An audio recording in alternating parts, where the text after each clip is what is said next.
여러분 안녕하십니까, 빨간아재입니다. 이재명 대통령의 선거법 사건 파기환송심이 많은 사람들이 예견했던 대로 또 한 차례 연기가 됐습니다. 서울고등법원이 기일을 연기하고 추정한다라고 오늘 발표를 했어요. 추정이라는 거는 추후에 정한다. 다시 말하면 무기한 연기한다? 뭐 이렇게 이해를 하셔도 크게 다르지는 않을 거예요.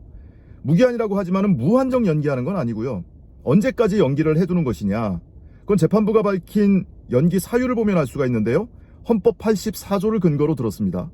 대통령은 재임 중 형사소추를 받지 아니한다라는 불소추 특권을 근거로 해서 연기를 했기 때문에 이재명 대통령의 임기가 끝나는 2030년까지는 재판이 중단된다라고 보시면 좋을 것 같아요.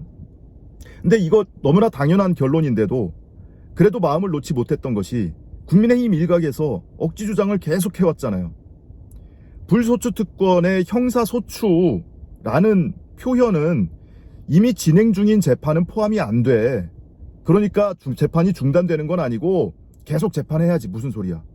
그러면서 이재명 대통령을 향해서 재판 계속 받을 겁니까 말 겁니까, 입장을 밝히십시오, 이런 무리한 주장까지 나오고 했던 거죠. 근데 이것을 법원이 명확하게 판단을 한 겁니다. 진행 중인 재판도 중단되는 게 맞습니다 라고 판단을 한 거예요. 자, 그러면 이 사건 외에 재판이 4건이 더 계류 중이란 말이에요. 대장동 사건 1심 진행 중이죠. 그리고 1심에서 무죄 판결을 받았지만 위증교사 사건 항소심도 진행 중이죠. 그리고 수원에서는 대북송금 사건, 법인카드 사건도 진행 중이란 말이에요. 그럼 이 재판도 모두 일괄적으로 중지되는 것이냐? 그렇게 지금 확답할 수는 없는 상황이에요. 그것이 상식적이고 당연해 보이지만 어느 한쪽 구석에서 지기현 같은 또라이가 나오지 말라는 보장이 없습니다.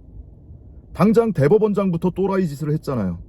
원심에서 무죄 판결을 받고 올라온 사건을 갖다가 무슨 전광석화 하듯이, 군사작전 하듯이 선거 기간에 사법 내란을 벌였던 거 아닙니까? 그러다가 이틀 만에 100만 명이 서명하고 이런 국민의 목소리에 기가 눌려서 그나마 사건을 선거 뒤로 밀어놨던 거죠. 자, 그러다 보니 이번에 이 결정을 내린 선거법 사건 파기환송심 재판부는 서울 고등법원 형사 7부입니다. 근데 이 형사 7부의 판단이 다른 재판부에도 그대로 기속되는 건 아니에요. 각자 개별적이고 독립적으로 판단을 할 수가 있습니다, 원칙상. 그러다 보니 이미 1심 진행 중인 대장동 사건이든 아니면 항소심 진행 중이든 위증교사 사건이든 그 재판부가 어떻게 판단하느냐는 오롯이 그 재판부의 몫입니다. 그런 측면에서 형사소송법 개정안 이미 법사위까지 통과돼 있고 지난 5일 국회 본회의에서 처리하려고 예정했던 형사소송법 개정안을 조속한칠 내에 국회 본회의에서 처리를 해야 된다, 이 말씀을 좀 드리고 싶어요. 명분도 있잖아요.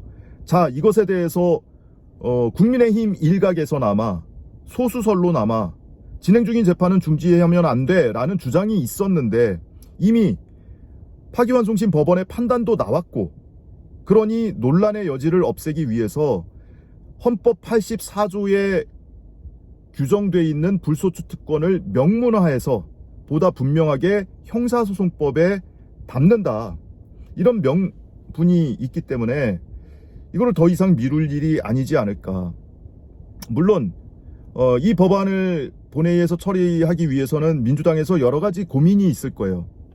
상식적인 판단은 지금까지 드린 말씀과 같고, 반대로 국민의힘에서는 계속 떠들 것이고, 그것이 소수설이든 어찌됐든 언론에서는 기계적 균형을 맞춘다는 명분으로 마치 큰 법조계에 논란이 있는 것처럼 이렇게 계속 보도를 할 수 있고, 그것이 여론에 영향을 미칠 수도 있죠. 야, 저거는 무리하는 거 아니야? 그리고 네이밍도 얘들이 뭐라고 했냐면 이재명 재판 중단법, 이런 식으로 네이밍을 하지 않았습니까? 그런 프레임을 씌우고 있는 거죠. 그러니 이 여론의 향배를 신경을 쓰지 않을 수도 없고, 그러니 민주당에서 고민을 할 수도 있는데, 다시 말하자면 이거는 법원의 판단도 이미 나와 있고, 그 판단을 더 논란의 소지를 없애기 위해서 불확실성을 해소한다는 취지에서 명문화 규정을 만든다, 이런 명분은 충분하기 때문에 더 미루지 말고 좌고우면하지 말고 국회 본회의에서 처리를 해야 된다, 이 말씀 좀 강력하게 드리고 싶고요. 또 하나, 이 선거법 사건은 선거를 앞두고 정말 많은 스트레스를 줬던 사건 아니겠습니까? 조희대의 사법 내란 때문에라도 더 큰 스트레스를 받았었는데, 이 선거법 개정안도, 해당 조항에 대한 개정안도 국회 본회의 문턱에 올라가 있습니다. 이것도 함께 처리를 해야 된다. 왜냐하면 이 이재명 대통령을 검찰이 기소할 때 적용한 근거 조항이 허위사실 공표 혐의입니다. 내가 당선될 목적으로 허위사실을 공표하거나 다른 사람을 낙선시킬 목적으로 허위사실을 공표할 경우, 다시 말하면 거짓말을 했을 경우에 처벌하는 조항이에요. 근데 그 거짓말이라는 것이 그 사람이 거짓말인지 아닌지를 판단할 수 있는, 그것이 선이 명확해야 되잖아요.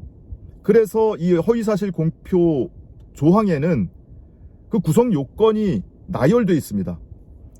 출생지, 가족관계, 신분, 직업, 경력, 재산, 행위, 소속 단체 등에 대해서 거짓말을 했을 경우에 처벌하는 조항인데, 내가 출생지가 어디냐, 내가 일본 오사카 출생이면서 나는 서울 태생입니다 라고 하면 객관적 사실관계와 명백히 어긋나는 거짓말이잖아요.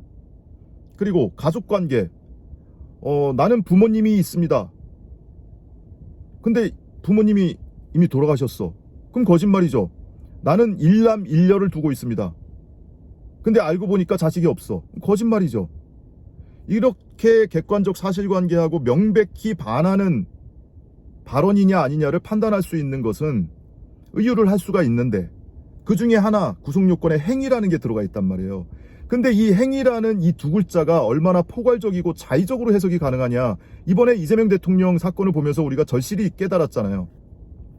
대법원이 파기환송을 하면서 유죄 취지라고 판단을 했던 것만 보더라도 이런 거예요. 이재명 대통령이 국민의힘에서 우리 단체 사진을 공개를 했던데 4명만 딱 잘라가지고 공개를 했더라.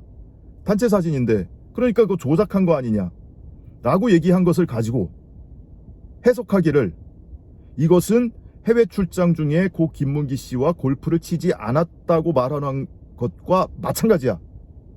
자기들이 자의적으로 해석하고 유추 해석하고 확장 해석을 해서 사람 정치 생명을 끊으려고 한 거 아닙니까? 대한민국 운명이 갈리는 일이었어요. 이 행위라는 두 글자의 이 자의적인 해석 때문에 이게 얼마나 위험한 일입니까? 그러니까 이 전체 구성 요건 중에 행위 딱 두 글자만 드러내자. 이게 선거법 개정안입니다. 심지어 결국 법원에서 끝내 무죄 판단이 나온 대목이지만, 사건 초기부터 많은 논란을 낳았던 고 김문기 씨를 시장 시절에 알았느냐 몰랐느냐. 시장 시절에는 몰랐어요. 나중에 알게 됐습니다.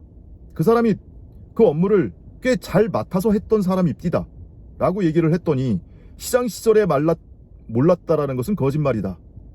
야, 그것은 기억과 인식에 관한 건데 어떻게 행위조항으로 처벌할 수 있어 라고 했더니, 검찰이 공소장 변경하면서 뭐라고 했습니까? 이것은 그 전부터 있었던 수년간의 교유 행위를 부정한 것이야.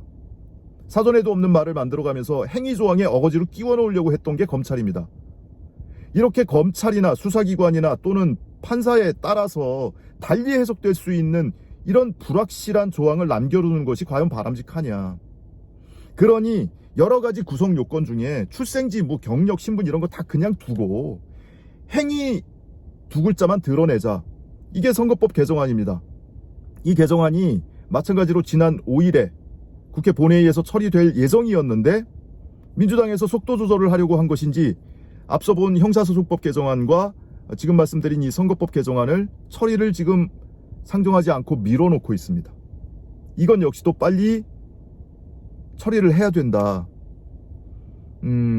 왜냐하면 이재명 대통령은 이번에 이 재판부의 판단에 따라서 향후 5년 동안 재판이 중지되지만, 그 이후에 다시 또 재판이 진행될 거란 말이죠. 더더군다나 그 사이에 지방선거도 있고 총선도 있고 재보선도 있고 여러 가지 선거가 또 있을 거란 말이에요. 그러면은 정권이 밉보이거나 또는 검찰에 밉보인 어떤 특정 정치인을 향해서 검찰이 이와 같이 자의적인 해석을 통해서 기소를 한다면, 그러지 말란 보장 없지 않습니까? 지금 정권은 이재명의 정권, 민주당의 정권이지만 그 역시도 마찬가지예요. 어느 쪽을 향하든 간에 이렇게 자의적으로 해석이 가능한 조항을 남겨두고 그걸 가지고 정치보복으로 일삼는 이런 여지를 남겨두면 안 되는 거 아니겠습니까? 그런 측면에서라도 이 선거법 개정안도 마찬가지로 조만간 국회 본회의에서 빨리 처리를 해야 된다. 그래서 형사소송법 개정안과 함께 불확실성을 빨리 제거를 하고 더 이상 이 논란을 중단하고 국정 운영에 매진할 수 있는 환경을 만들어줘야 하는 것 아니냐. 정치권도 마찬가지로 자기들도 이게 말이 안 된다는 거, 또 현실성 없다는 거 알면서 억지 주장을 하는 국민의힘, 이런 정치인들의 주장을 그대로 그냥 둘 것이 아니고 빨리 이 논란의 소지를 불식하자라는 차원에서라도 이 두 가지 개정안에 대해서 당장 이번 주에 12일에 국회 본회의 예정되어 있거든요. 본회의에서 빨리 처리를 해야 한다라는 말씀을 좀 한번 드리고 싶습니다. 그리고 이 판단을 한 것은 이 선거법 사건 파기환송심재판부는 서울고등법원 제7형사부거든요. 그러니까 이 판단이 상식적으로 보면 다른 재판부도 동일한 판단이 나와야 맞는데 그렇지 않을 일말의 가능성, 누가 직위원이 윤석열을 풀어줄 거라고 상상이나 했고 조희대가 저런 사법내란을 시도할 거라는 거 상상이나 했습니까? 그런 불확실한 상황을 일거에 제거해야 된다. 그런 측면에서라도 이 두 가지 개정안을 조속히 처리를 하길 바란다. 그리고 우리가 거기에 힘을 실어줘야 한다 라는 말씀을 좀 꼭 드리고 싶습니다. 자, 지금 막 속보로 나온 내용이라서 우선 짧게 이렇게 소식 전해드리고요. 추가로 나오는 소식이 있으면 여러분께 또 계속 말씀드리도록 하겠습니다. 시청해주신 여러분 고맙습니다.